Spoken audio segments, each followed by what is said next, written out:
అనుమానం పెనుభూతం అంటుంటారు మన పెద్దలు. అదే అనుమానానికి ఒక మహిళ అదే విధంగా 7 నెలల గర్భవతిగా ఉన్న మహిళ అయితే దారుణ హత్యకి గురైంది. ప్రస్తుతం కాప్రాలోని వారి ఇంటి ముందే ఉన్నాము. సో, చూసుకోవచ్చు. ఇదే ఇంట్లో ఎవరైతే సచిన్ మరియు స్నేహ అనే దంపతులైతే ఇందులో నివాసం ఉండేవారు. ఈ నివాసంలో గత 4 రోజుల క్రితం అయితే ఇక్కడ హత్యకు గురైంది స్నేహ.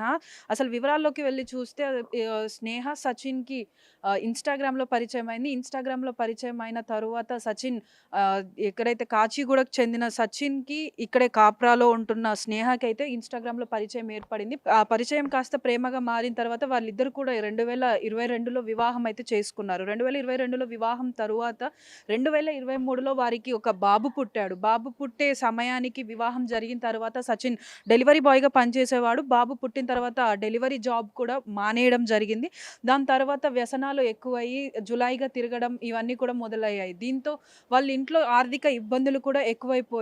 సో, దాని తర్వాత ఈ ఆర్థిక ఇబ్బందుల వల్ల వారికున్నటువంటి ఒక్కగానొక్క బాబు ఎవరైతే ఉన్నారో ఆ బాబుని కూడా విక్రయించాలని చెప్పి ప్రయత్నం చేశాడు.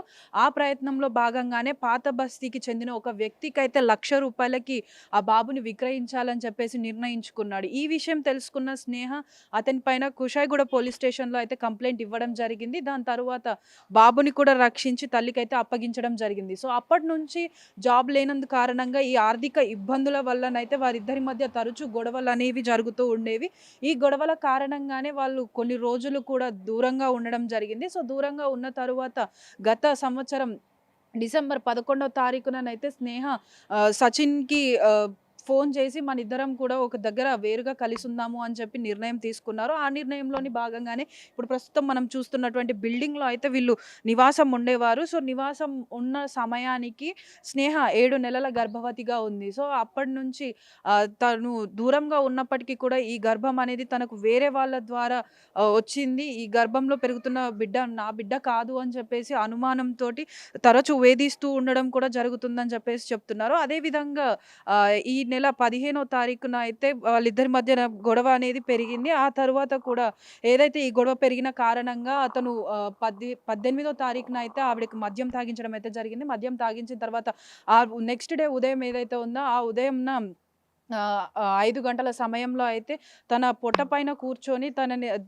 తన మొఖాన్నయితే దిండుతో అదిమి చంపేయడం జరిగింది. సో, ఈ ప్రయత్నంలోనే 7 నెలల గర్భవతిగా ఉన్న స్నేహ శిశువు కూడా బయటికొచ్చేసి చనిపోవడం అయితే జరిగింది. అంటే ఒక అనుమానం అనే ఒక ఆలోచనతోటైతే ఇంత దారుణానికి ఒడిగట్టాడు సచిన్. ప్రస్తుతం సచిన్ కూడా పోలీస్ కస్టడీలో ఉన్నాడు. పోలీసులు అంటే రోజా ఎవరైతే స్నేహ వాళ్ళ తల్లి ఉన్నారో తను ఇచ్చిన కంప్లెయింట్ ప్రకారం అయితే సచిన్‌ని ఎక్కడైతే కాచిగూడలో ఉంటున్నాడో అక్కడనే అతన్ని అరెస్ట్ చేయడం జరిగింది. అరెస్ట్ చేసిన తర్వాత అతన్ని రిమాండ్‌కి కూడా తరలించడం జరిగింది.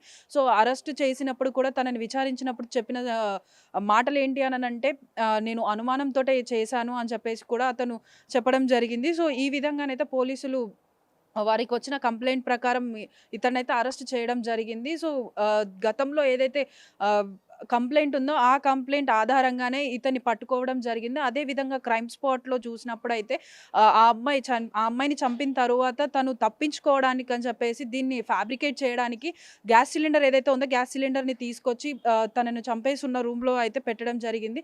ఎందుకు అననంటే ఎవరైనా చూసినా కూడా గ్యాస్ సిలిండర్ యాక్సిడెంటల్‌గా గ్యాస్ సిలిండర్ పేలి చనిపోయిందని చెప్పొచ్చు అనే ఒక ఉద్దేశ్యంతోటైతే ఇది చేయడం జరిగింది. కానీ అదృష్టవశాత్తు ఆ గ్యాస్ సిలిండర్‌లో గ్యాస్ అయిపోవడం వల్ల అది పేలలేదు. పోలీసులొచ్చి చూసినప్పటికీ తను విగతజీవిగా పడుండడం చూసారు. అదే ఆ క్రైమ్ స్పాట్‌లోనే సిలిండర్ అనేది కూడా పేలకుండా పక్కన ఉండడం చూసారు. సో, వెంటనే ఉండేది ఇద్దరే కాబట్టి గతంలో కూడా అతని పైన కంప్లెయింట్ ఉంది కాబట్టి ఇవన్నీ కూడా పరిగణలోకి తీసుకొని అతన్ని విచారించడం జరిగింది. సో, భర్తని కంప్లెయింట్ ఆధారంగా తల్లిదండ్రులు ఇచ్చిన కంప్లెయింట్ ఆధారంగా కూడా భర్తని అదుపులోకి తీసుకొని విచారించడం జరిగింది. సో, ప్రస్తుతం ఈ సచిన్ ఎవరైతే ఉన్నారో హత్య చేసిన వ్యక్తి అతను పోలీస్ కస్టడీలో ఉన్నాడు. అసలు ఈ హత్య నిజంగానే అనుమానంతోటే చేశాడా? లేకపోతే మరి ఇంకా వేరే కారణాలేమైనా ఉన్నాయా? అసలేంటన్నది కూడా తదుపరి విషయాలన్నీ కూడా మనం పోలీసులని అడిగి తెలుసుకుందాం. చూసాం కదా! ఏదైతే కాప్రాలో జరిగినటువంటి ఈ మర్డర్‌కి గల కారణాలేంటి? అసలు ఈ మర్డర్ ఎవరు చేశారు? ఏంటన్నది మరిన్ని విషయాలు తెలుసుకోవడానికి మనతో పాటు Kushaiguda police station CI Anjay గారున్నారు. మరిన్ని విషయాలు వారిని అడిగి తెలుసుకుందాం. సార్ చెప్పండి. అసలు ఈ మర్డర్ అనేది ఎలా జరిగింది? నమస్తే అండి. నేను కుషాయిగూడ ఇన్స్‌పెక్టర్ మాట్లాడుతున్నా. యాక్చువల్‌గా 'ఠాగూర్ రోజా' అని జెప్పేసి మన దగ్గర కాపురాలో గాంధీనగర్‌లో ఒకళ్ళు మైగ్రేటెడ్ పీపుల్ ఉండే. వాళ్ళ చిన్న కూతురైన ఠాగూరు స్నేహ 2022లో సత్యనారాయణ అని చెప్పేసి అతన్ని లవ్ మ్యారేజ్ చేసుకోవడం జరిగింది. అయితే చేసుకున్న తర్వాత వీళ్ళకు ఫస్ట్ బాబు పుట్టిన తర్వాత కొంత హెల్త్ ఇష్యూస్‌తోని చనిపోవడం జరిగింది. ఆ విషయంలో భార్యాభర్తలకు ఇష్యూస్ వచ్చి, ఫ్యామిలీ ఇష్యూస్ వచ్చేసి వాళ్ళు ఫర్దర్‌గా కొంచెం ఫ్యామిలీ క్లాషెస్ వచ్చేసి ఎవరంతట వాళ్ళు విడివిడిగా ఉంటుర్రు. ఒక 4, 5 నెలల నుంచి విడివిడిగా ఉంటుర్రు. అయితే ఈ మధ్య కాలంలో ఆ అమ్మాయి ఫోన్ చేసి, ఈ డిసెంబర్‌లో ఫోన్ చేసి మనం కలిసి ఉందామని మ్యూచువల్ అండర్‌స్టాండింగ్‌లా వాళ్ళు అనుకున్న తర్వాత ఆహ్, ఏం జరిగిందనంటే ఆ అమ్మాయి అతను ఇద్దరు కలిసి ఉందామని చెప్పేసి ఇక్కడ రూమ్ తీసుకున్న తర్వాత ఆ అమ్మాయి ప్రెగ్నెంట్ అని తెలుస్తది. ప్రెగ్నెంట్ అని తెలిసిన తర్వాత ఈ ప్రెగ్నెన్సీ నా వల్ల రాలేదు అనేది అనుమానాస్పదంతోని అమ్మాయిని క్వెషన్ చేస్తాడు. క్వెషన్ చేస్తే లేదు మధ్య మధ్యలో మనం కలిసాం కదా! ప్రెగ్నెన్సీ ఆహ్, మనదేదో నీ వల్లనే వచ్చిందనే దాని మీద చిన్న ఫ్యామిలీ డిస్ప్యూట్ వచ్చుండే. ఆ తర్వాత అదే అనుమానంతోని 18థ్ రోజు ఆ అమ్మాయి పడుకున్న తర్వాత 19థ్ తెల్లారుజామున ఆ అమ్మాయి పడుకున్న తర్వాత ఆ అమ్మాయిని దిండు పెట్టి ఒత్తేసి గొంతు నొక్కి చంపడం జరిగింది. ఇది ప్యూర్‌లీ ఏందనంటే ఆ బేబీ తన వల్ల ఆ బేబీ తన బేబీ కాదనే ఒక అనుమానంతోనే తన భార్యని మనసులో కక్ష పెంచుకొని చంపేయడం జరిగింది. సో, అంటే మీకు కంప్లెయింట్ ఎవరిచ్చారు? ఫస్ట్ యాక్చువల్‌గా కంప్లెయింటు అసలు బాడీ గూడా ఐడెంటిఫై గాకుంటుండే. వాళ్ళ ఓనర్స్‌కి ఏదైతే ఆధార్ కార్డులు ఇచ్చారో ఆళ్ళు దాని ద్వారాన కొంత అడ్రెస్ వెరిఫై జేసినాం. వెరిఫై జేసిన తర్వాత ప్రీవియస్ ఏదైతే వాళ్ళ బాబు ఫస్ట్ చనిపోయిండో అది మన కాడ ఒక కేస్ రిజిస్టర్ అయ్యుండే. ఆ తర్వాత దాంతోని వీళ్ళని ఐడెంటిఫై జేసినాం. ఫస్ట్ ఎవరైతే డిసీజ్డ్ పర్సన్ ఉందో డిసీజ్డ్ పర్సన్ ఆమెని లేడీని ఐడెంటిఫై జేసిన తర్వాత టెక్నికల్ ఎవిడెన్స్‌తోని అతన్ని పట్టుకురావడం జరిగింది. సో, అంటే మీకు అతనే అని చెప్పి డౌట్ ఎలా క్రియేట్ అయింది? అంటే మీరు క్రైమ్ స్పాట్‌కెళ్ళినప్పుడు చూసిన అక్కడ ఎవిడెన్స్ వల్లనా? లేకపోతే ఇన్ జనరల్‌గా ఎవరైనా అనుమానాలు ఉన్నాయని చెప్పారా?